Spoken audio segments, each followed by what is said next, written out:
আমাদেরকে সবচেয়ে ভালোবাসেন আমাদের রব আল্লাহ।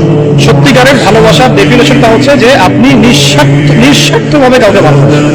আমাদের আশপাশে যারা আছে, যারা হালাল, ইভেন হালাল, আমার মা, আমার বোন, আমার বাবা, আমার স্ত্রী, আমার ছেলে, আমার মেয়ে, এদেরও যদি কখনো স্বার্থে আঘাত পড়ে, দেখবেন সেও আপনার পাশ থেকে সরে যাচ্ছে। এমন হয়নি কখনো? আপনার বন্ধু, আপনার ব্যবসার পার্টনার, আপনার বস, আপনার কলিগ, ওদের সাথে আঘাত হলে। আসসালামু আলাইকুম। কিতাব অবশ্য আছে নিবালা আমার আবু তাহার নানুর কথাগুলো সবাই শুনবা, খুব ভালো লাগে। এই কথাগুলো শুনলে আপনার কাছে ভালো লাগবো। আর ভিডিওটা বেশি বেশি শেয়ার দিবা, সাবস্ক্রাইব করবা, আর পুরা ভিডিওটা দেখবা। ইনশাআল্লাহ আপনার জীবনটা চেঞ্জ হয়ে যাবে। আপনার কেউ আপন হয় না, ওরাও সরে যাচ্ছে পাশ থেকে। জিগরি দোষ সরে গেল পাশ থেকে, হয় না এমন? ভালোবাসা দুই প্রকার। বলেন কয় প্রকার? আমার সাথে বলেন, এখানে শেষ করে দিব 10 মিনিট। ভালোবাসা কয় প্রকার? একটা হচ্ছে নিঃস্বার্থ ভালোবাসা। কি স্বার্থ? কোনো স্বার্থ নাই, নিঃস্বার্থ ভাবে ভালোবাসা। একটা হচ্ছে কোনো না কোনো স্বার্থ জড়িত আছে এমন ভালোবাসা।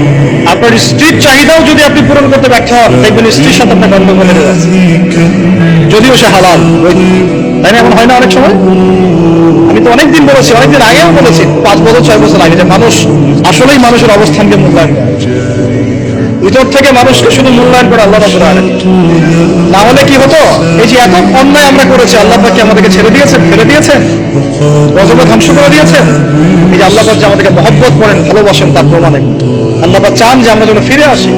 আল্লাহ পাক বলছেন, সারা দুনিয়ার সমান গুনাহও যদি সে করে ফেলে, আসমানের সমানও গুনাহ করে ফেলে, খালি তওবা করে ফিরে আল্লাহকে বলবে, আস্তাগফিরুল্লাহ আল্লাযী লা ইলাহা ইল্লা হুয়াল হাইয়ুল কাইয়্যুম ওয়া আতুবু ইলাইহি।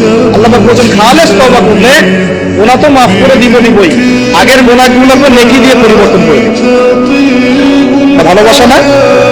আল্লাহ পাক সৃষ্টি করেছেন আমাদেরকে ভালোবাসা। কোরআন বলেন, সূরা সাদ বলেন, সূরা সাদের মধ্যে দেখবেন আল্লাহ বলেন, ফালাকতু বিয়াদি মা মানাআকা আল্লা তাসজুদা ফালাকতু বিয়াদি, মানে তুমি ইবলিস কেন তাকে সিজদা করলে না যাকে আমি নিজ হাতে সৃষ্টি করেছি? এটা মহব্বতের বহিঃপ্রকাশ না? আল্লাহ আমাদেরকে নিজ হাতে সৃষ্টি করেছে। আল্লাহ পাকের হাত কেমন এটা আমরা ব্যাখ্যা করতে যাব না। এর হাতের অর্থ কি সেটাও ব্যাখ্যা করার তাহবিল করার দরকার নাই। কোরআনে আসছে যেভাবে সেভাবে আমরা ঈমান রাখবো, ঠিক আছে ভাই? এখানে আবার অনেক তালবিল বাগায় ফেলে এবং বিভ্রান্ত হবে, এদিকে যাওয়ার দরকার নেই। এখানে বোঝানো হচ্ছে আল্লাহ রাব্বুল আলামিন আমাদেরকে মহব্বত করে সৃষ্টি করেছে। এই পুরো সৃষ্টি জগৎটাই তো আল্লাহ মহব্বতের বহিঃপ্রকাশ। সবকিছু এত নিপুণ ভাবে চলতেছে, এটা মহব্বতের বহিঃপ্রকাশ না? আমি আপনাদেরকে নিয়ে যদি কোনোদিন কক্সবাজারের সৈকতে তারা দেখাতে পারতাম, তাহলে আমি বুঝাইতে পারতাম আপনাদেরকে যে এই মহাবিশ্বটা ঠিকই আছে কি। তারার মধ্যে একটা গাণিতিক ক্যালকুলেশন আছে যেটা সবাই জানে না। যারা একটু অ্যাস্ট্রোনমি নিয়ে পড়াশোনা করেছে তারা জানে। আপনার মানে মাথার বিবেকই উল্টা যাবে যে এত সূক্ষ্মভাবে কিভাবে আল্লাহ রাব্বুল আলামিন এই মহাবিশ্ব সৃষ্টি করে। একচুল এদিক ওদিক হলে পুরো বিশ্ব কায়নাত ধ্বংস হয়ে যায়। এটাকে আল্লাহ পাকের মহব্বতের পরিপ্রকাশ না? আল্লাহ পাক তো বরং বলেছেন পুরো সৃষ্টি পরিবর্তে আল্লাহর আহাল, আল্লাহর পরিবারের অন্তর্ভুক্ত। এমনকি আল্লাহ পাক আমাদেরকে বলেছেন, তোমরা জমিনবাসীর সবার উপর রহম করো। ইরহামু মান ফিল আরদ ইয়ারহামুকুম মান ফিস সামা। তোমরা সবার উপর রহম করো, দয়া করো। দয়া, রহম এটা তো মহব্বতের একটা অংশ।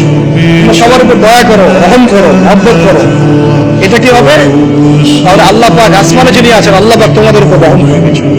আমরা সেই মহান সত্তার ভালোবাসার থেকে বের হয়ে হারাম যৌন ভালোবাসার দিকে যাওয়ার চেষ্টা করছি। আসলে এটা ভালোবাসা না, যৌনতা, এর দিকে যাওয়ার জন্য এইসব। আল্লাহ পাক আমাদেরকে মাফ করে যেন হেদায়েত দান করুন।